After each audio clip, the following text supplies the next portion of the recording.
បាទសូមជម្រាបសួរអស់លោកអ្នកបងប្អូនទាំងអស់គ្នានៅក្នុងសេចក្តីស្រឡាញ់នៃព្រះម្ចាស់ព្រះយេស៊ូវគ្រីស្ទអរគុណដល់ព្រះទ្រង់សម្រាប់ពេលសប្តាហ៍នេះដែលព្រះទ្រង់បានត្រាស់ហៅយើងរាល់គ្នាឲ្យបានចូលមកក្នុងការដែលថ្វាយបង្គំដល់ព្រះទ្រង់ដូច្នេះឥឡូវនេះសូមអស់លោកអ្នកបងប្អូនបានចូលទៅចំពោះព្រះទ្រង់ដោយការអធិដ្ឋានស្ងៀមស្ងាត់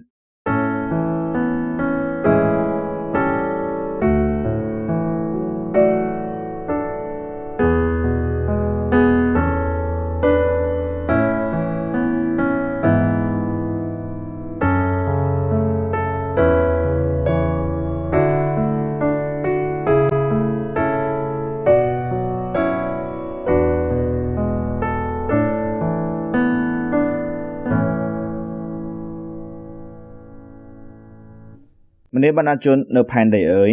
ចូលបន្លឺសំឡេងដោយអំណរថ្វាយព្រះយេហូវ៉ាចូលគោរពប្រតិបត្តិដល់ព្រះយេហូវ៉ាដោយអរសប្បាយឲ្យចូលមកនៅចំពោះទ្រង់ដោយច្រៀងចម្រៀងចុះត្រូវឲ្យដឹងថាព្រះយេហូវ៉ាទ្រង់ជាព្រះគឺទ្រង់ដែលបានបង្កើតយើងខ្ញុំគឺយើងខ្ញុំជារបស់ផងទ្រង់យើងខ្ញុំជារាជរបស់ទ្រង់ហើយជាហ្វូងជៀមនៅទីគង្វាលរបស់ទ្រង់សូមអរគុណដល់ព្រះទ្រង់ដ៏ជាព្រះបិតានៃយើងខ្ញុំសរសើរនំកើងដល់ព្រះនាមរបស់ផងទ្រង់ព្រះអង្គជាព្រះដែលពោរពេញទៅដោយសេចក្តីស្រឡាញ់និងសេចក្តីមេត្តាករុណាអរគុណដល់ព្រះទ្រង់ដែលព្រះទ្រង់បានចាត់នៅព្រះយេស៊ូវគ្រីស្ទឲ្យយាងមកលើផែនដីនេះហើយបានទទួលយើងខ្ញុំបានជួយឲ្យយើងខ្ញុំបានមានសេចក្តីជំនឿទៅចំពោះព្រះទ្រង់ផងដែរអរគុណដល់ការការពារការថែរក្សារបស់ព្រះអង្គការផ្គត់ផ្គង់ជាប្រចាំមកកាន់ជីវិតរបស់យើងខ្ញុំនៅក្នុងការរស់នៅហើយយើងខ្ញុំអរគុណដល់ទ្រង់ដោយព្រោះតែព្រះទ្រង់បានត្រាស់ហៅយើងខ្ញុំឲ្យក្លាយជាអ្នកដែលទទួលជឿឲ្យយើងខ្ញុំក្លាយទៅជាអ្នកដែលថ្វាយបង្គំទៅកាន់ព្រះទ្រង់ផងដែរព្រះអង្គអើយសូមបានជួយដឹកនាំជីវិតរបស់យើងខ្ញុំខាងឯព្រលឹងវិញ្ញាណដឹកនាំដួងចិត្តរបស់យើងខ្ញុំឲ្យយើងខ្ញុំបានប្រព្រឹត្តតាមផ្លូវដ៏ត្រឹមត្រូវជាទីគប់ដល់ព្រះハរតីរបស់ព្រះទ្រង់ផងដែរហើយសូមនាំយើងខ្ញុំសូមបានជួយបំពេញដោយព្រះវិញ្ញាណដ៏បរិសុទ្ធរបស់ព្រះអង្គដឹកនាំឲ្យយើងខ្ញុំបានទៅចូលមកចំពោះព្រះទ្រង់ដោយការថ្វាយបង្គំដល់ព្រះទ្រង់ដោយសេចក្តីស្រឡាញ់ដោយស្មោះត្រង់ហើយឲ្យយើងខ្ញុំបានថ្វាយបង្គំទ្រង់ដោយវិញ្ញាណហើយនឹងសេចក្តីពិតព្រះអង្គអើយអរគុណដល់ទ្រង់សូមឲ្យជីវិតនៃយើងខ្ញុំទាំងអស់គ្នានៅក្នុងពេលឥឡូវនេះបានចូលមកចំពោះព្រះទ្រង់គឺជាការដែលចូលមកថ្វាយបង្គំព្រះអង្គដោយសេចក្តីអំណរផងដែរយើងខ្ញុំអធិដ្ឋានដោយនៅក្នុងព្រះនាមព្រះម្ចាស់ព្រះយេស៊ូវគ្រីស្ទអាមែនបាទអរគុណដល់ព្រះទ្រង់ក្រោយដែលយើងបានអធិដ្ឋានជាមួយនឹងគ្នាជាបន្តទៅទៀតនេះនោះគឺជាការដែលយើងចូលមកសរសើរដំកើងដល់ព្រះទ្រង់ដោយយើងនឹងសរសើរដំកើងដល់ព្រះអង្គនៅចំនួន3បទដោយបទទី1នៅក្នុងសៀវភៅចម្រៀងទំនុកដំកើងលេខ189យើងខ្ញុំឮដំណឹងដ៏ល្អនិងបទទី2នៅក្នុងសៀវភៅចម្រៀងទំនុកដំកើងលេខ238ព្រះយេស៊ូវជាព្រះអង្គសង្គ្រោះនិងបទទី3នៅក្នុងសៀវភៅចម្រៀងទំនុកដំកើងលេខ268សេរីរុងរឿងដល់ព្រះគ្រីស្ទដែលសុគតដូច្នេះឥឡូវនេះសូមអស់លោកអ្នកបងប្អូនបានចូលរួមសរសើរដំកើងដល់ព្រះទ្រង់ដោយសេចក្តីអំណរ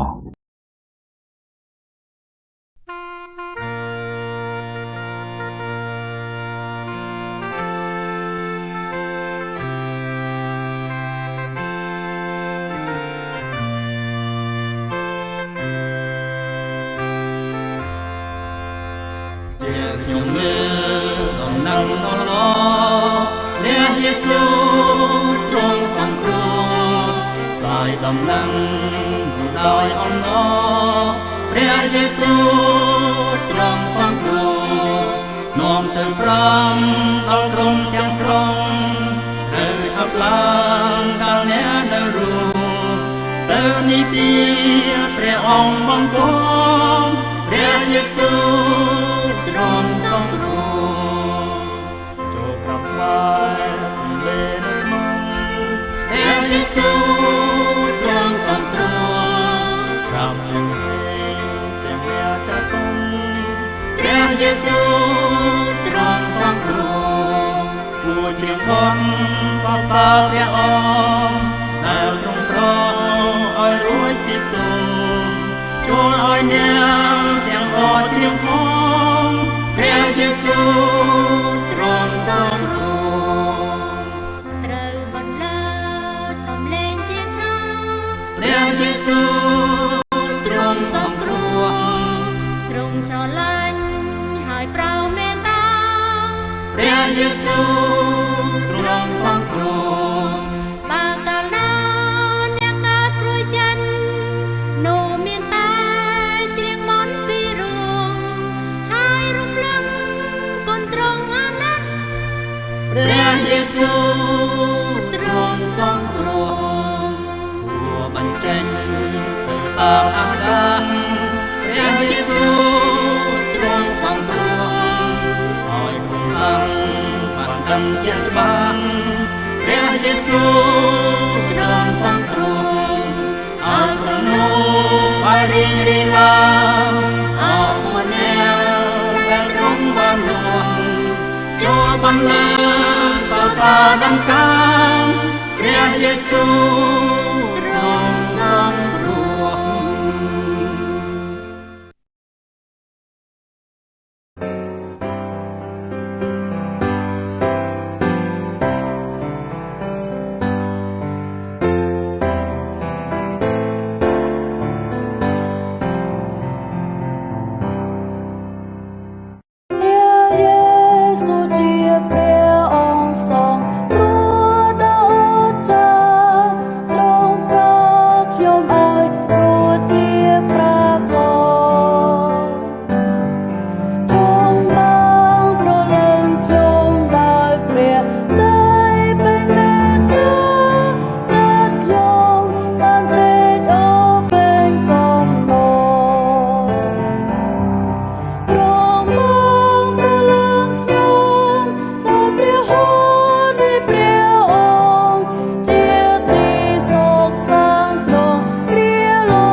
ព្រះគ្រីដែលសកលទ្រង់ដល់បន្ទោយើងហើយរងទុកជំនួសស្រែកហាឡេលូយ៉ាដល់ស្ថានពួរបំផុតព្រះគ្រីស្ទសង្គ្រោះរូបខ្ញុំដើមការនាមទ្រង់ហើយស្រែកប្រកាសព្រះគ្រីស្ទសង្គ្រោះហើយរំដោះខ្ញុំដើមការនាមទ្រង់ច្រៀងសរសើរទ្រង់ព្រះគ្រីស្ទសង្គ្រោះដល់រូបខ្ញុំព្រះគ្រីស្ទបានឈ្នះហើយយើងទទួលសង្គ្រោះភាពបរាជ័យនឹងបាបធ្លាប់ធ្វើពីមុនគ្រប់ទាំងគុំហរទ្រង់បានដកចេញទាំងអស់ព្រះគ្រីស្ទសម្អាតរូបខ្ញុំដើមការនាមទ្រង់ហើយស្រែកប្រកាសព្រះគ្រីស្ទសង្គ្រោះហើយរំដោះខ្ញុំដើមការនាមទ្រង់ច្រៀងសរសើរទ្រង់ព្រះគ្រីស្ទសង្គ្រោះដល់រូបខ្ញុំបាបខ្ញុំទាំងអស់ត្រូវបានទ្រង់អត់ទោសឲ្យខ្ញុំខ្លាចជារាបរិសុទ្ធរបស់ទ្រង់ជីវិតខ្ញុំមិនភ័យខ្លាចសេចក្តីស្លាប់ឡើយព្រះគ្រីស្ទសកលព្រោះខ្ញុំដើមការនាមទ្រង់ហើយស្រែកប្រកាសព្រះគ្រីស្ទសង្គ្រោះហើយរំដោះខ្ញុំដើមការនាមទ្រង់ច្រៀងសរសើរទ្រង់ព្រះគ្រីស្ទសង្គ្រោះដល់រូបខ្ញុំនៅពេលយើងចាចេញពីលោកីមួយនេះនោះយើងកាន់ដៃគ្នាជាប់ជាមួយព្រះអង្គយើងនឹងឈ្មោះត្រង់ទៅឯផ្ទះនាស្ថានសួគ៌ហើយទ្រង់គង់ជាមួយយើងដើមការនាមទ្រង់ហើយស្រែកប្រកាសព្រះគ្រីស្ទសង្គ្រោះហើយរំដោះខ្ញុំដើមការនាមទ្រង់ច្រៀងសរសើរទ្រង់ព្រះគ្រីស្ទសង្គ្រោះដល់រូបខ្ញុំ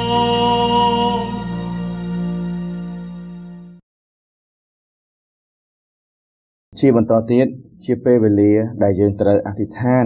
លន់តួអំពើបាបរបស់ផងយើងទៅចំពោះព្រះទ្រង់សូមអរលោកអ្នកបងប្អូនទាំងអស់គ្នាបានលន់តួអំពើបាបរបស់យើងទៅចំពោះព្រះអង្គ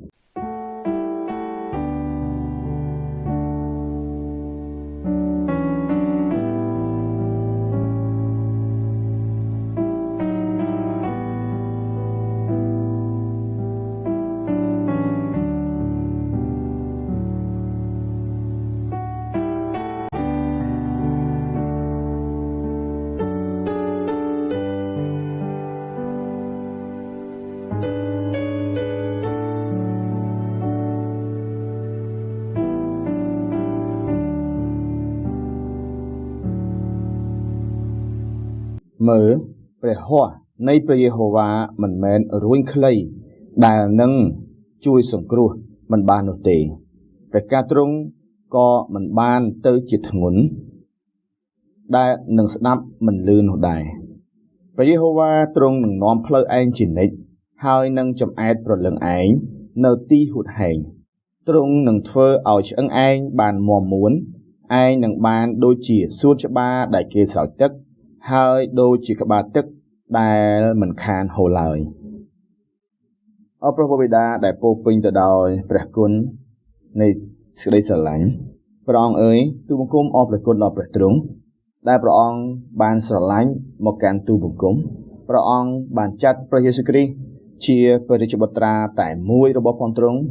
ឲ្យមកសគត់ជំនួសអំពើបាបរបស់យើងខ្ញុំហើយព្រះយេស៊ូវគ្រីស្ទទ្រង់បានមានប្រជញ្ញរស់ឡើងវិញឈ្នះលើអំពើបាបឈ្នះនៅលើសេចក្តីស្លាប់ព្រះអង្គអើយជីវិតរបស់យើងខ្ញុំតែងតែមានអំពើបាបដែលលាក់នៅក្នុងចិត្តអំពើបាបដែលយើងខ្ញុំមិនបានអត់ទោសឲ្យអ្នកដទៃអំពើបាបដែលយើងខ្ញុំបានធ្វើអ្វីបំពេញតែបំណងចិត្តរបស់ខ្លួនឯងមិនបានលើកតម្កើងមិនបានថ្វាយសេរីរុងរឿង ដល់ព្រះអង្គនោះទេព្រះអង្គអើយសូមទ្រង់បានអត់ទោសរាល់អំពើបាបដែលយើងខ្ញុំបានធ្វើទាំងសកម្មភាពដែលនៅក្នុងចិត្តទាំងគំនិតទាំងពាក្យសម្ដីរបស់យើងខ្ញុំដែលមិនគប់ដល់ព្រះハរតីទ្រង់នោះសូមព្រះអង្គទ្រង់បានអត់ទោសដោយព្រះចេស្តារបស់ព្រះយេស៊ូវគ្រីស្ទជាព្រះចេស្តានៃការរស់ឡើងវិញសូមបានជួយឲ្យយើងខ្ញុំបានរស់ឡើងនៅក្នុងព្រះយេស៊ូវគ្រីស្ទដោយសេចក្តីជំនឿផងដែរព្រះអង្គអើយសូមឲ្យសេចក្តីជំនឿរបស់យើងខ្ញុំបានរីកចម្រើនឡើងឲ្យសេចក្តីជំនឿរបស់យើងខ្ញុំបានតស៊ូយ៉ាងធំឡើងព្រះអង្គអើយសូមឲ្យជីវិតរបស់យើងខ្ញុំបានរស់នៅដោយតាមព្រះハរតីរបស់ព្រះទ្រង់សូមបានតបឆ្លើយមកកាន់យើងខ្ញុំសូមព្រះទ្រង់បានជួយមកកាន់យើងខ្ញុំផងយើងខ្ញុំអធិដ្ឋាននៅក្នុងព្រះនាមព្រះអង្គម្ចាស់ព្រះយេស៊ូវគ្រីស្ទអាមែនយើងចូលមកដល់ការសារភាពសេចក្តីជំនឿសូមអរលោកអ្នកបងប្អូនបានសារភាពជំនឿរបស់ខ្លួនតាមរយៈគោលជំនឿពួកសាវកជាមួយនឹងគ្នាខ្ញុំជឿព្រះវរបិតាព្រះអង្គមានសភានុភាពព្រះអង្គជាព្រះអធិការបង្កើតស្ថានសួគ៌និងផែនដីខ្ញុំជឿព្រះយេស៊ូវគ្រីស្ទជាព្រះរាជបុត្រាតែមួយរបស់ព្រះព្រះអង្គជាព្រះអង្គម្ចាស់ជីវិតព្រះអង្គបានចាប់បដិសន្ធិនឹងក្រមុំព្រហ្មចារីនីដោយព្រះវិញ្ញាណបរិសុទ្ធស្ដេចមកសន្ធិដ្ឋលើនាងព្រះអង្គរងទុក្ខវេទនាជាប់ងារឈើឆ្កាងក្រោមអំណាចពលទាសពីឡាត់ការបានសោយទីបង្គត់ហើយព្រះបរមសពបានទទួលទីបញ្ចុះទាំងស្ដេចចុះទៅកាន់ស្ថានឃុំរលឹងមនុស្សស្លាប់ផងលុះថ្ងៃទី3ព្រះអង្គមានប្រជញ្ញរស់ឡើងវិញព្រះអង្គហោះទៅសោយសម្បត្តិសួគ៌ស្ថិតខាងស្ដាំព្រះវរបិតាព្រះអង្គនឹងទ្រង់ស្ដេចមកពីស្ថានសួគ៌វិញដើម្បីជំនុំជម្រះមនុស្សលោកទោះទាំងមនុស្សរស់មនុស្សស្លាប់ក៏ព្រះអង្គជំនុំជម្រះទាំងអស់ខ្ញុំជឿព្រះវិញ្ញាណបរិសុទ្ធហើយទុកចិត្តនឹងក្រុមគ្រីស្ទបរិសុទ្ធសកលលោកខ្ញុំជឿថាក្រុមជំនុំបរិសុទ្ធមានការតាក់ទងគ្នាហើយថាព្រះអង្គប្រោសអភ័យទោសបាបឲ្យផងខ្ញុំជឿថារូបកាយដ៏ចេះស្លាប់នេះនឹងរស់ឡើងវិញប្រកបដោយជីវិតអង្វែងអស់កលអាមែនអរគុណដល់ព្រះអង្គជាបន្តទៅទៀតនោះគឺជាការអាននៅព្រះគម្ពីរឆ្លើយឆ្លង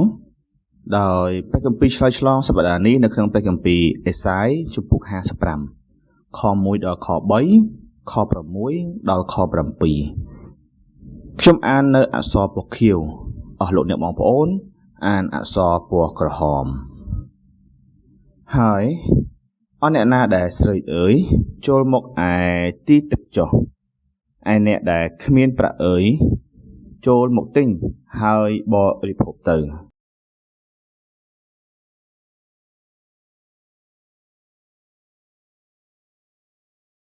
ហេតុអ្វីបានជាចាយប្រាក់ឲ្យតែបានតែរបស់ដែលមិនមែនជាអាហារហើយបង់កម្លាំងឲ្យបានតែរបស់ដែលមិនស្កប់ចិត្តដូច្នេះ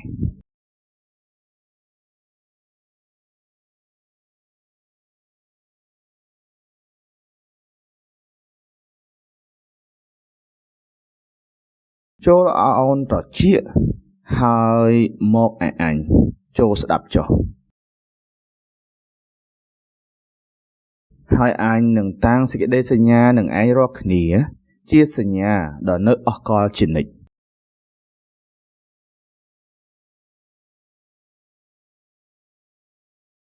ចូលស្វែងរកព្រះយេហូវ៉ាក្នុងការដែលអាចនឹងរកទ្រង់ឃើញ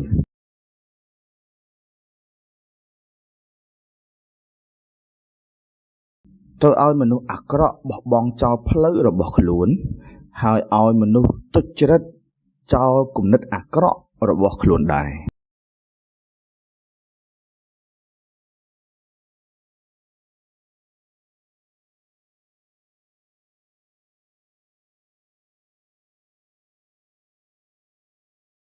អាមែនអរគុណដល់ព្រះទ្រង់ យើងបានអាននៅពេលបន្ទូលឆ្លើយឆ្លងជាមួយគ្នាហើយជាបន្តទៅទៀតយើងនឹងសរសើរដំណើរព្រះអង្គមួយបទដោយយើងនឹងសរសើរដំណើរទ្រង់នៅក្នុងសៀវភៅចម្រៀងទំនុកដំណើរលេខ59ព្រះយេស៊ូវទ្រង់នឹងសោយរាជ្យពិតដូច្នេះឥឡូវនេះសូមអស់លោកអ្នកបងប្អូនបានចូលរួមសរសើរដំណើរដល់ព្រះទ្រង់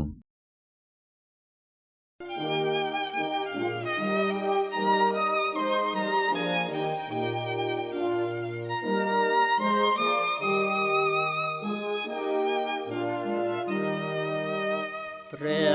យេស៊ូវទ្រង់នឹងសោយរាជ្យពិតគ្រប់ទីកន្លែងទោះឆ្ងាយឬជិតនគរទ្រង់វិតដល់ទីបំផុតជាអាណាចក្រវិសេសវិសុទ្ធក្រុមមនុស្សទាំងឡាយនឹងសរសើរទ្រង់ទាំងថ្វាយបង្គំក្រំទៀមព្រះជង្ឃគេនឹងលើកនាមព្រះអង្គសង្គ្រោះ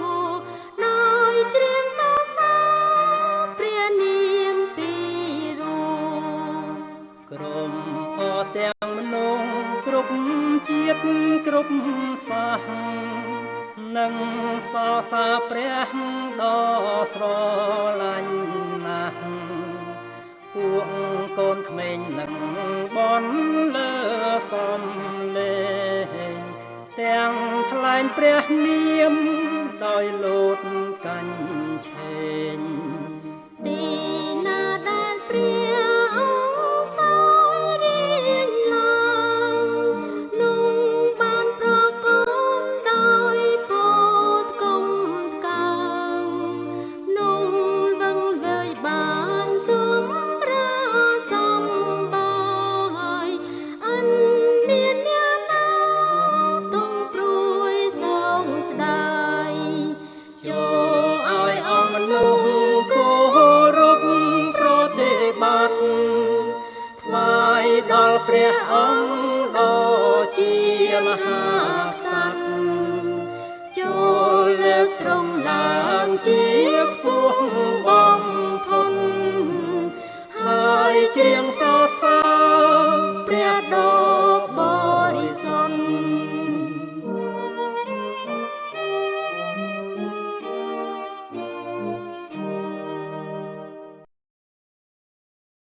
បាទអរគុណដល់ព្រះទ្រង់ហើយជាបន្តទៅទៀតនោះគឺជាការដែលអធិស្ឋានសម្រាប់នឹងពួកជំនុំដូច្នេះសូមអរលោកអ្នកបងប្អូនបានចូលរួមជាមួយនឹងគ្នានៅក្នុងការអធិស្ឋានសម្រាប់នឹងពួកជំនុំផងដែរអរព្រះបិតាដែលគង់នៅនគរឋានសួគ៌ដ៏ខ្ពស់បំផុតព្រះអង្គអើយអរព្រះគុណដល់ព្រះទ្រង់សម្រាប់ព្រះハរតីនៃសេចក្តីស្រឡាញ់និងការត្រាស់ហៅរបស់ព្រះអង្គឲ្យយើងខ្ញុំទាំងអស់គ្នាបានចូលមករួមគ្នាតែមួយក្នុងការដែលសរសើរដំណើរនិងថ្វាយបង្គំដល់ព្រះទ្រង់សូមព្រះទ្រង់បានបំពេញឲ្យពួកជំនុំរបស់យើងខ្ញុំបានពោរពេញទៅដោយសេចក្តីស្រឡាញ់ការរួបរួមនិងការចុះសម្រុងជាមួយនឹងគ្នាសូមបានដកអស់នៅទាំងការបាក់បែកឬការកជ្រុលច្រឡំណាមួយដែលកើតឡើងនៅក្នុងពួកយើងខ្ញុំទាំងអស់គ្នាសូមបានបំពេញដល់យើងខ្ញុំក្នុងការថ្វាយបង្គំដោយព្រះជាស្ដានៃព្រះវិញ្ញាណបរិសុទ្ធសូមព្រះទ្រង់បានប្រទានពរនៅប្រាជ្ញានៅសុខភាពដ៏ល្អនៅការការពារមកកាន់យើងខ្ញុំទាំងសមាជិកនៃពួកជំនុំលោកគ្រូគង្វាលអ្នករៀបចំអ្នកគ្រប់គ្រងអ្នកដឹកនាំណាមួយនោះសូមព្រះទ្រង់បានប្រទានពរជាបរិបូរណ៍ផងដែរសូមឲ្យជីវិតខាងឯព្រលឹងវិញ្ញាណរបស់យើងខ្ញុំម្នាក់ជាសមាជិកនៃការថ្វាយបង្គំសមាជិកនៅក្នុងគ្រួសាររបស់ព្រះទ្រង់បានមានការរូតលាស់ខាងឯព្រលឹងវិញ្ញាណឲ្យយើងខ្ញុំនៅតែស្រេកឃ្លាននៅព្រះបន្ទូលរបស់ព្រះទ្រង់ឲ្យជីវិតនៃការអធិដ្ឋានរបស់យើងខ្ញុំម្នាក់បានមានភាពរស់រវើកហើយសូមឲ្យ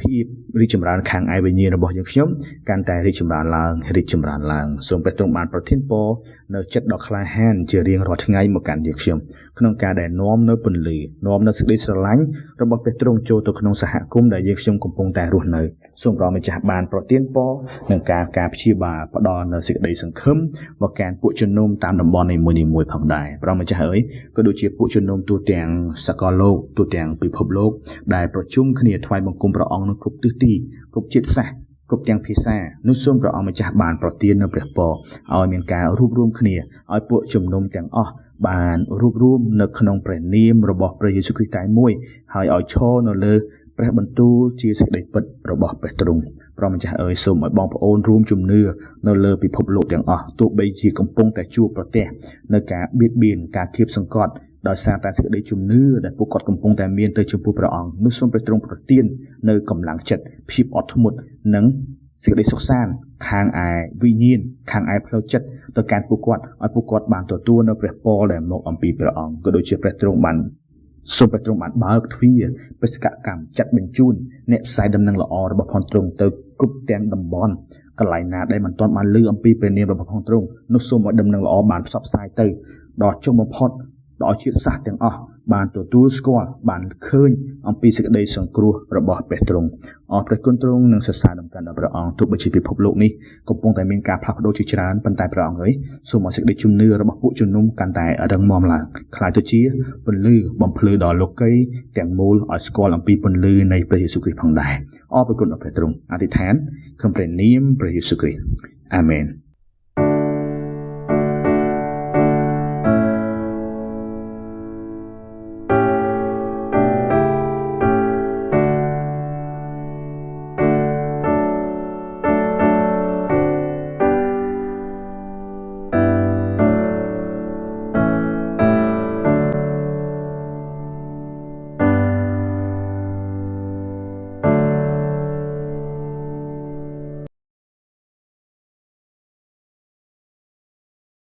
បាទឥឡូវនេះយើងដល់ពេលក្នុងការដែលថ្វាយដង្វាយ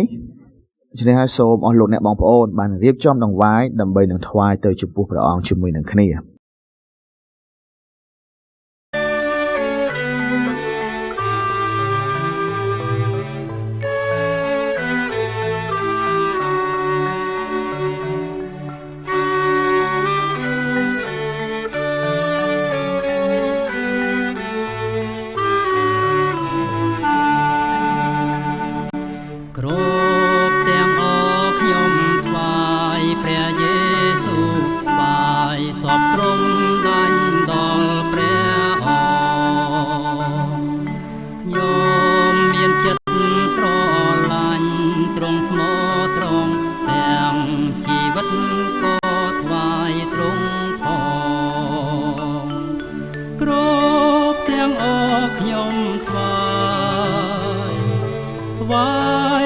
ដល់ព្រះអង្គថ្វាយទាំងខ្លួនជីវិតវិញ្ញាណផងថ្វាយដាច់ដល់ព្រះអង្គគ្រប់ទាំងអស់ខ្ញុំថ្វាយព្រះយេស៊ូវអោនខ្លួនក្រាបនៅទៀមព្រះបាទការលេងបែងបានចោលឲ្យចិនស្អាតខ្ញុំមានចិនប្រងព្រាមសងបាគ្រប់ទាំងអស់ខ្ញុំថ្វាយដាច់ដល់ព្រះអង្គថ្វាយទាំងខ្លួនជីវិត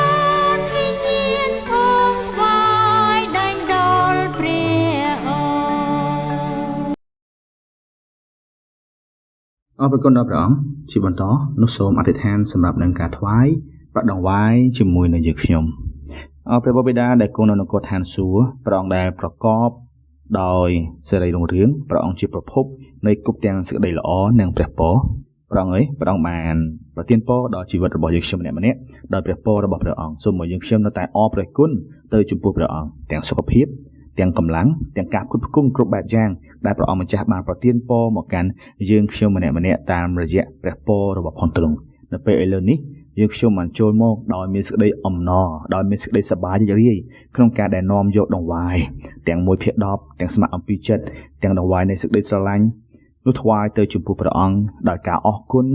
ចំពោះសេចក្តីសប្បុរសរបស់ផងទ្រង់ដែលបានមានមកចំពោះយើងខ្ញុំម្នាក់ៗសូមព្រះអង្គម្ចាស់បានទទួលយកដង្វាយ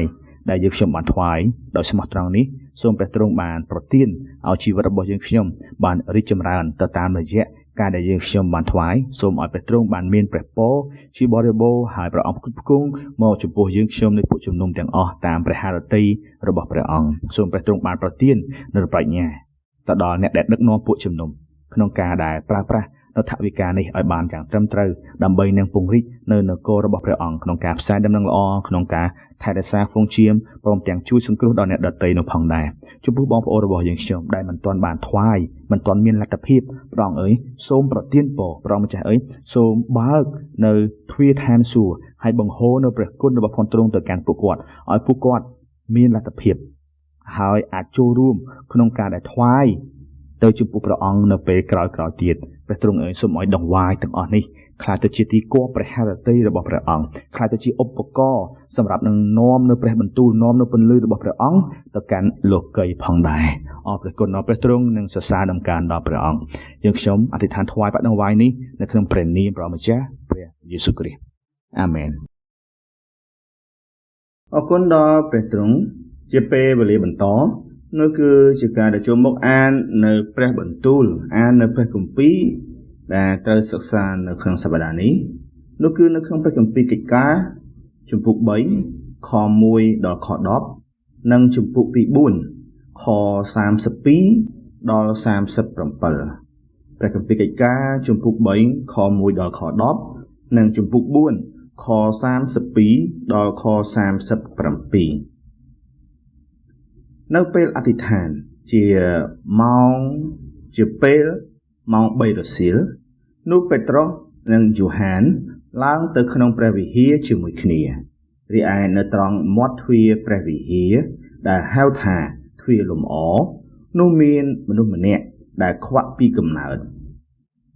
គេតែងសែងគាត់យកមកដាក់នៅទីនោះរាល់តែថ្ងៃដើម្បីឲ្យបានសូមទានចំពោះអស់អ្នកដែលចូលទៅក្នុងព្រះវិហារកាលគាត់ឃើញពេត្រុសនិងយូហានកំពុងតែដើរចូលទៅក្នុងព្រះវិហារនោះគាត់សូមទានតែពេត្រុសព្រមទាំងយូហានក៏សម្លឹងមើលទៅគាត់ប្រាប់ថាចូលមើលមកយើងឯនេះគាត់ក៏ស្ដាប់តាមដោយសង្ឃឹមថានឹងបានអ្វីខ្លះតែពេត្រុសនិយាយថាឯប្រាក់ហើយនឹងមាសខ្ញុំគ្មានទេតែរបស់ដែលខ្ញុំមាននោះខ្ញុំនឹងឲ្យដល់អ្នកគឺដោយសារព្រះនាមព្រះយេស៊ូវគ្រីស្ទពីស្រុកណាសារ៉េត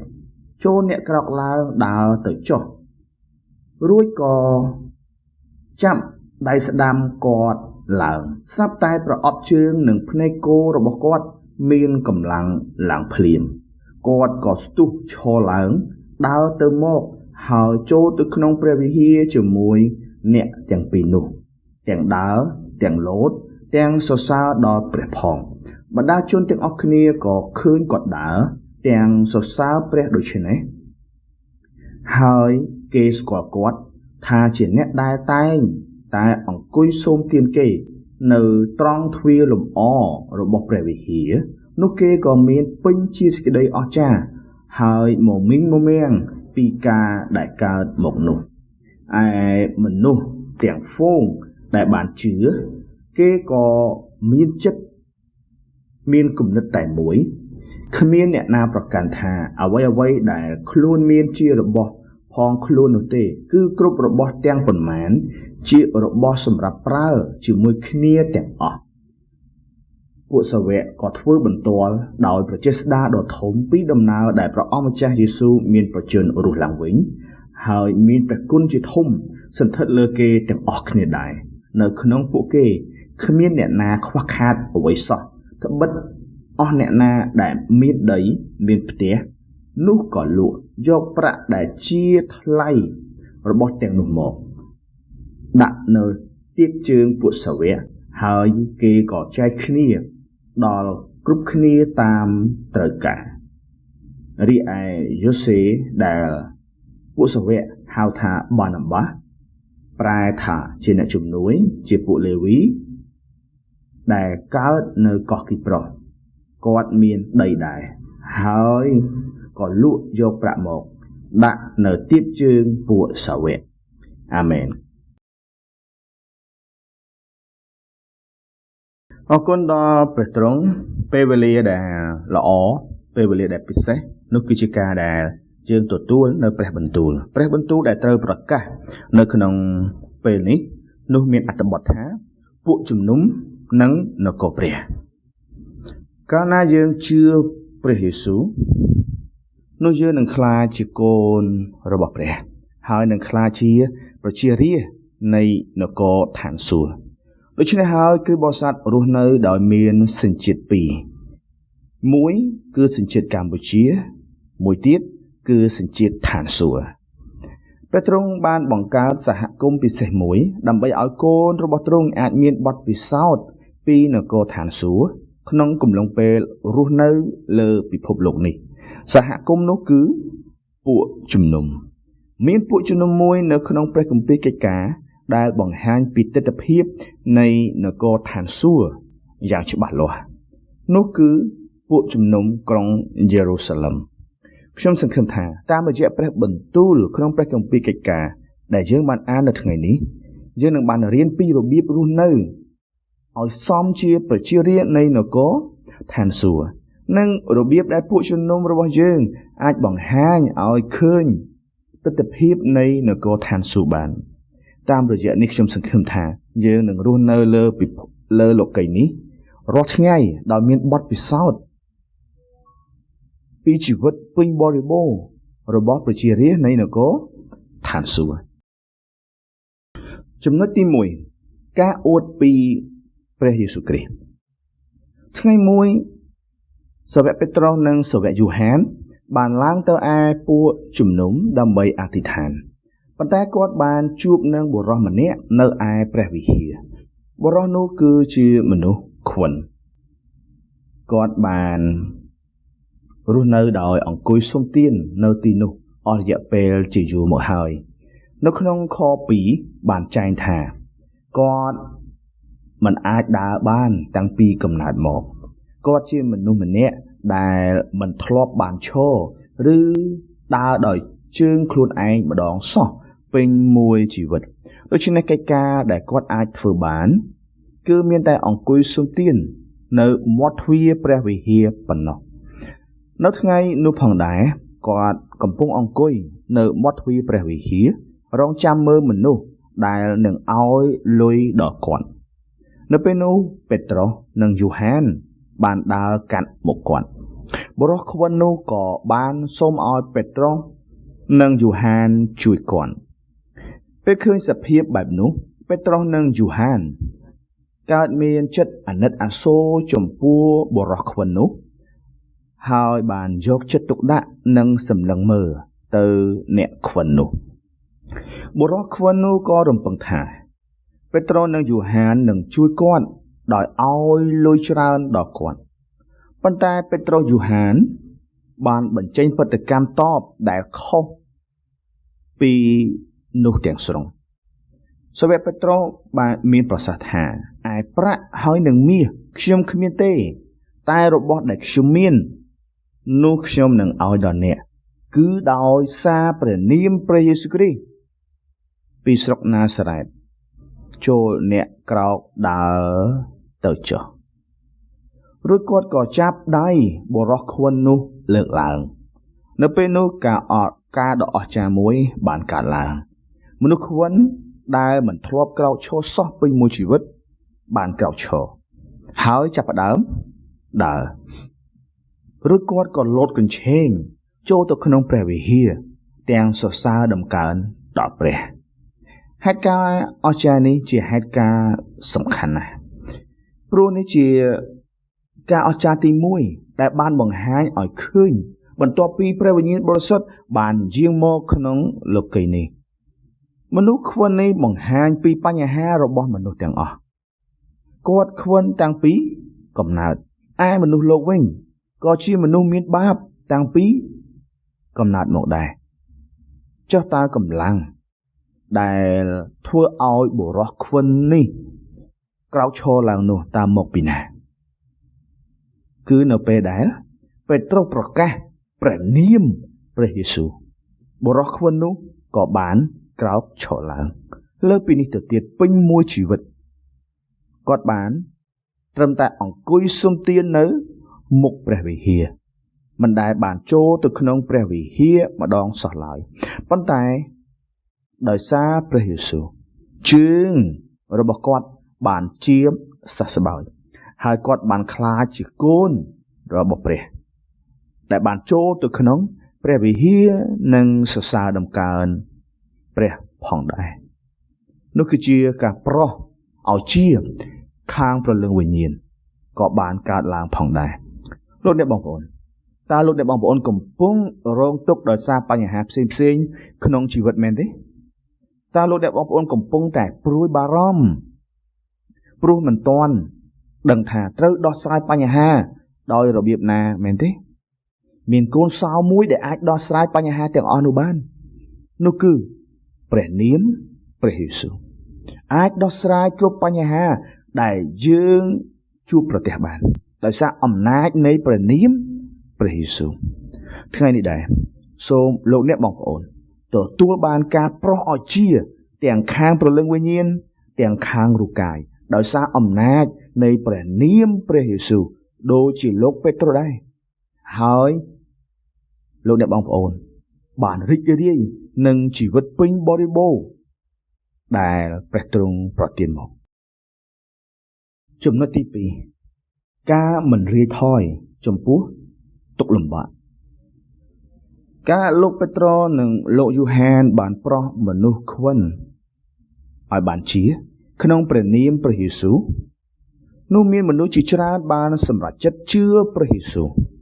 នៅពេលនោះចំនួនអ្នកជឿមានរហូតដល់ 5,000 នាក់ប៉ុន្តែនៅពេលដែលមនុស្សជាច្រើនជឿព្រះយេស៊ូវបែបនោះបញ្ហាក៏កើតមានឡើងនោះគឺពួកសង្ឃនិងពួកអាចារ្យដែលជាអ្នកដឹកនាំសាសនាយូដានិងជាអ្នកនាំមុខក្នុងការធ្វើគុតព្រះយេស៊ូវកាលពីមុនគេបានចាប់ផ្ដើមមានការភ័យខ្លាចពួកអ្នកទាំងនោះមិនអាចទ្រាំមើលពួកសិស្សរបស់ព្រះយេស៊ូវធ្វើបន្ទាល់ថាព្រះយេស៊ូវដែលពួកគេបានធ្វើគុតនោះគឺជាព្រះអង្គសង្គ្រោះនោះឡើយដូច្នេះហើយពួកគេបានចាប់លោកពេត្រុសនិងលោកយូហានដាក់គុកស្អែកឡើងពេត្រុសនិងយូហានត្រូវឈរនៅមុខពួកសម្ដេចសង្ឃពួកចាស់ទុំនិងពួកអាចារ្យនៅពេលនោះលោកពេត្រុសបានចាប់ផ្ដើមធ្វើបន្ទាល់ពីព្រះយេស៊ូវម្ដងទៀតទោះបីជាស្ថិតក្នុងស្ថានភាពមានការបៀតបៀនយ៉ាងនោះក៏ដោយក៏លោកពេត្រុសនិងលោកយូហានមិនបានឈប់ធ្វើការប្រកាសដំណឹងល្អរបស់ព្រះយេស៊ូវគ្រីស្ទឡើយលោកបានធ្វើបន្ទាល់ថាប្រសិនបើថ្ងៃនេះលោកទាំងអស់គ្នាសួរថាតើមនុស្សខ្វិននេះបានជាសះស្បើយដោយរបៀបណានោះខ្ញុំសូមជម្រាបថាគឺដោយសារព្រះនាមព្រះយេស៊ូវគ្រីស្ទពីស្រុកណាសារ៉េតដែលព្រះទ្រង់បានប្រោះឲ្យមានប្រជញ្ញរស់ឡើងវិញពីក្នុងចំណោមមនុស្សស្លាប់គឺដោយសារព្រះនាមព្រះអង្គនោះឯងដែលរូបកាយរបស់គាត់បានជាសះស្បើយហើយបានក្លាយជាប្រជារាស្ត្ររបស់ព្រះលោកពេត្រុសនិងលោកយូហាននៅតែធ្វើបន្ទាល់ពីដំណឹងល្អទោះបីជាត្រូវជាប់គុកនិងត្រូវជួបនឹងវិបត្តិដ៏ធំដោយសារការប្រកាសដំណឹងល្អក៏ដោយចុះតើហេតុអ្វីបានជាពួកគាត់មិនអាចបញ្ឈប់ការប្រកាសដំណឹងល្អទោះបីជាមានទុក្ខលំបាកនិងការបៀតបៀនកើតមកលើខ្លួនគាត់ក៏ដោយសូមមើលក្នុងព្រះគម្ពីរកិច្ចការជំពូក4ខ12ចែងថាហើយគ្មានសេចក្តីសង្គ្រោះដោយសារអ្នកណាទៀតសោះត្បិតនៅក្រោមមេឃគ្មាននាមឈ្មោះណាទៀតបានប្រទានមកមនុស្សលោកឲ្យយើងរាល់គ្នាបានសង្គ្រោះនោះឡើយតើនាមតែមួយគត់នៅក្នុងលោកីនេះដែលអាចឲ្យមនុស្សបានសង្គ្រោះជានាមរបស់អ្នកណាគឺព្រះនាមរបស់ព្រះយេស៊ូវគ្រីស្ទនៅក្នុងលោកីនេះមានសាសនាជាច្រើននិងមានព្រះជាច្រើនប៉ុន្តែព្រះនាមដែលអាចដោះស្រាយបញ្ហាអំពើបាបនិងសង្គ្រោះព្រលឹងវិញ្ញាណរបស់យើងបានមានតែព្រះយេស៊ូវគ្រីស្ទមួយអង្គគត់ទោះបីជាមានការបៀតបៀនយ៉ាងណាក៏ដោយក៏ពួកគាត់មិនអាចបញ្ឈប់ការធ្វើបន្ទាល់ពីព្រះនាមព្រះយេស៊ូវបានឡើយ លោកអ្នកបងប្អូនអើយនៅពេលដែលយើងធ្វើបន្ទាល់ពីព្រះនាមព្រះយេស៊ូវនៅក្នុងលោកីនេះមិនមែនគ្រប់គ្នាសុទ្ធតែចូលចិត្តនោះទេមនុស្សខ្លះអាចនឹងស្អប់ហើយបដិសេធពេលខ្លះអាចនឹងមានការបៀតបៀនកើតឡើងប៉ុន្តែតើហេតុអ្វីបានជាយើងមិនអាចបញ្ឈប់កិច្ចការប្រកាសដំណឹងល្អរបស់ព្រះយេស៊ូវបានក្រៅពីព្រះនាមព្រះយេស៊ូវគ្មានផ្លូវណាអាចឲ្យមនុស្សទទួលសេចក្តីសង្គ្រោះបានឡើយផ្លូវតែមួយគត់ឲ្យមនុស្សទទួលបានការអត់ទោសខ្លាចជាប្រជារាស្ត្រនៃនគរឋានសួគ៌នឹងទៅឯព្រះបានគឺមានតែព្រះនាមព្រះយេស៊ូវគ្រីស្ទតែមួយប៉ុណ្ណោះចំណុចទី3ការថ្វាយអ្វីៗដែលជារបស់ខ្លួននៅពេលដែលយើងជឿព្រះយេស៊ូវយើងបានក្លាយជាកូនរបស់ព្រះនិងជាប្រជារាស្ត្រនៃនគរព្រះប៉ុន្តែលោកីនេះស្អប់ប្រជារាស្ត្រនៃនគរព្រះពីព្រោះកូនព្រះមិនមែនជារបស់ផងលោកីនោះទេគឺជារបស់ផងស្ថានសួគ៌ដូច្នេះអ្វីដែលគ្រីស្ទបរិស័ទត្រូវការគឺការជួបជុំគ្នាដើម្បីប្រកបគ្នាថ្វាយបង្គំព្រះជាមួយគ្នាហើយរស់នៅដោយទទួលបទពិសោធន៍អំពីនគរស្ថានសួគ៌តើកន្លែងដែលគ្រីស្ទបរិស័ទជួបជុំគ្នាប្រកបគ្នាថ្វាយបង្គំព្រះជាមួយគ្នានិងមានបទពិសោធន៍អំពីជីវិតនគរឋានសួគ៌នោះជាកន្លែងណានោះគឺពួកជំនុំដូច្នេះគ្រីស្ទបរិស័ទត្រូវតែរស់នៅដោយមានបទពិសោធន៍អំពីនគរឋានសួគ៌តាមរយៈពួកជំនុំក្នុងពេលកំពុងរស់នៅលើពិភពលោកនេះពួកជំនុំដែលបង្ហាញទិដ្ឋភាពនេះយ៉ាងច្បាស់លាស់គឺពួកជំនុំក្រុងយេរូសាឡឹមពួកជំនុំក្រុងយេរូសាឡឹមគឺជាពួកជំនុំដំបូងបង្អស់ដែលបានបង្កើតឡើងដោយសារការយាងមកនៃព្រះវិញ្ញាណបរិសុទ្ធហើយពួកជំនុំនោះបានបង្ហាញទិដ្ឋភាពនេះយ៉ាងល្អព្រះគម្ពីរកិច្ចការជំពូក4ខ32បានបង្ហាញពីទិដ្ឋភាពនៃពួកជំនុំក្រុងយេរូសាឡឹមថាឯមនុស្សទាំងហ្វូងដែលបានជឿគេក៏កើតគេក៏មានចិត្តមានគំនិតតែមួយគ្មានអ្នកណាប្រកាន់ថាអ្វីដែលខ្លួនមានជារបស់ផងខ្លួននោះទេគឺគ្រប់របស់ទាំងប៉ុន្មានជារបស់សម្រាប់ប្រើជាមួយគ្នាទាំងអស់ពួកអ្នកជឿមិនបានប្រកាន់ថាទ្រព្យសម្បត្តិនិងកម្មសិទ្ធិរបស់ពួកគេជារបស់ផ្ទាល់ខ្លួននោះឡើយតើហេតុអ្វីបានជាពួកគេធ្វើបែបនេះតើគ្រីស្ទបរិស័ទជាមនុស្សបែបណាព្រះយេស៊ូវបានសុគតនៅលើឈើឆ្កាងដើម្បីសង្គ្រោះយើងដោយបង់ថ្លៃជាព្រះជន្មរបស់ទ្រង់គ្រីស្ទបរិស័ទគឺជាអ្នកដែលទទួលបានព្រះគុណដ៏ធំបំផុតពីព្រះយេស៊ូវគ្រីស្ទដូច្នេះគ្រីស្ទបរិស័ទចាយព្រះគុណដែលខ្លួនបានទទួលទៅកាន់អ្នកដទៃព្រះគុណដែលយើងទទួលបាននោះបានពោពេញនៅក្នុងជីវិតរបស់យើងហើយហូរទៅកាន់អ្នកដទៃកន្លែងដែលយើងមានបទពិសោធន៍បែបនោះគឺពួកជំនុំកាលណាព្រះគុណរបស់ព្រះយេស៊ូវគ្រីស្ទហូរហៀនៅក្នុងពួកជំនុំយ៉ាងនេះព្រះគុណនោះនឹងហូរទៅកាន់ពិភពលោកតាមរយៈពួកជំនុំនៅពេលនោះមនុស្សជាច្រើននឹងទទួលបាននូវព្រះគុណរបស់ព្រះយេស៊ូវគ្រីស្ទដែលយើងបានចែកចាយហើយពួកគេនឹងបានសង្គ្រោះដោយសារព្រះនាមព្រះយេស៊ូវគ្រីស្ទដូចជាបុរសខ្វិនដែលធ្លាប់តែអង្គុយនៅមាត់ទ្វារលំអនៃព្រះវិហារអញ្ចឹងដែរនោះហើយគឺជាផែនការរបស់ព្រះដែលទ្រង់នឹងសម្រេចតាមរយៈពួកជំនុំរបស់យើងនៅក្នុងសេចក្តីសន្និដ្ឋានបញ្ចប់នៅក្នុងព្រះគម្ពីរកិច្ចការមានបង្ហាញពីការរីកចម្រើននិងពង្រីកពួកជំនុំនិងនគរព្រះប៉ុន្តែការរីកចម្រើនពួកជំនុំនិងការពង្រីកនគរព្រះចាប់ផ្ដើមឡើងនៅពេលដែលយើងប្រកាសព្រះនាមព្រះយេស៊ូវគ្រីស្ទនៅថ្ងៃនេះដែរសូមចាំថាក្រៅពីព្រះនាមព្រះយេស៊ូវគ្រីស្ទគ្មានការសង្គ្រោះឡើយហើយសូមខិតខំឲ្យអស់ពីសមត្ថភាពក្នុងការធ្វើបន្ទាល់ពីព្រះនាមទ្រង់ពេលខ្លះទុក្ខលំបាកនិងការបៀតបៀនអាចនឹងកើតមាននៅរាល់ពេលវេលាបែបនោះសូមលោកអ្នកបងប្អូនរ៉ាប់រងដោយសេចក្តីជំនឿតាមរយៈការលើកទឹកចិត្តនិងការអធិដ្ឋានជាមួយនឹងបងប្អូនរួមជំនឿដែលព្រះទ្រង់បានតាំងឡើងជាគ្រួសារខាងព្រលឹងវិញ្ញាណដែលនៅក្បែរយើងនៅពេលនោះពួកជំនុំដែលយើងបម្រើនឹងរីកចម្រើនឡើងជារៀងរាល់ថ្ងៃ ហើយនគរព្រះនឹងកាន់តែពង្រីកធំឡើងនៅក្នុងទឹកដីកម្ពុជានេះអរគុណដល់ព្រះទ្រង់ក្រោយដែលយើងបានស្ដាប់នៅព្រះបន្ទូលរបស់ព្រះទ្រង់ហើយឥឡូវនេះសូមបានសូមរំចិត្តអធិដ្ឋានដោយការអរគុណជាមួយនឹងយើងខ្ញុំព្រះបិតាអើយយើងខ្ញុំអរគុណដល់ព្រះទ្រង់សម្រាប់ព្រះបន្ទូលដែលព្រះទ្រង់បានមានបន្ទូលមកកាន់យើងខ្ញុំនៅថ្ងៃនេះជាព្រះបន្ទូលដែលយើងខ្ញុំបានទទួលនៅព្រះគុណដែលមកអំពីព្រះអង្គនោះគឺជាការដែលយើងរួមរស់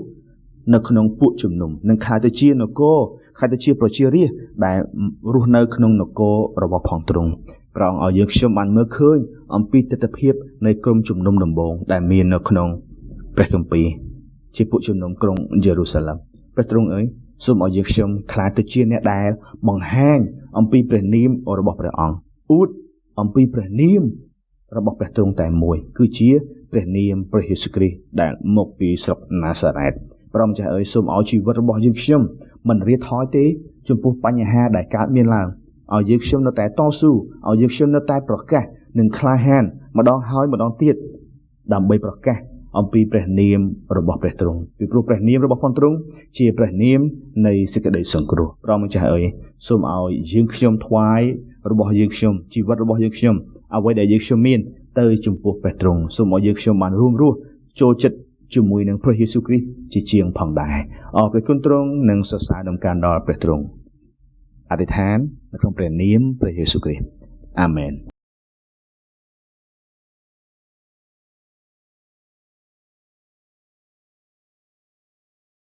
ជាបន្តទៅទៀតយើងនឹងសរសើរដំណការដល់ព្រះអង្គចំនួន1បទដែលនៅក្នុងសៀវភៅសរសើរដំណការលេខ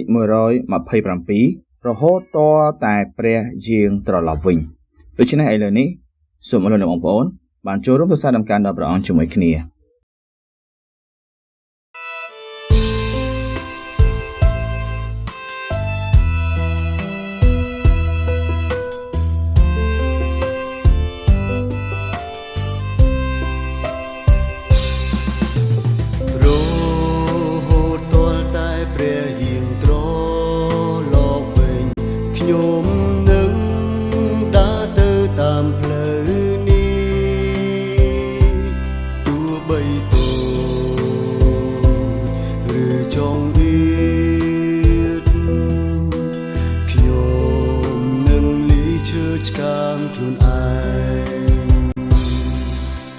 នៅ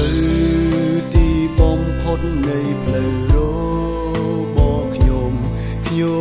នឹងបានឃើញព្រះអង្គម្ចាស់ទ្រង់ពេញដោយសេរីល្អទ្រង់នឹងយាងមកទទួលខ្ញុំរហូតតតែព្រះយាងត្រឡប់វិញខ្ញុំនឹងក្រោកឡើងហើយរត់ទៅមកពេលសេរីល្អព្រះគ្រប់លើផែនដីខ្ញុំនឹងក្រោកឡើងស្រែកច្រៀងសរសើរ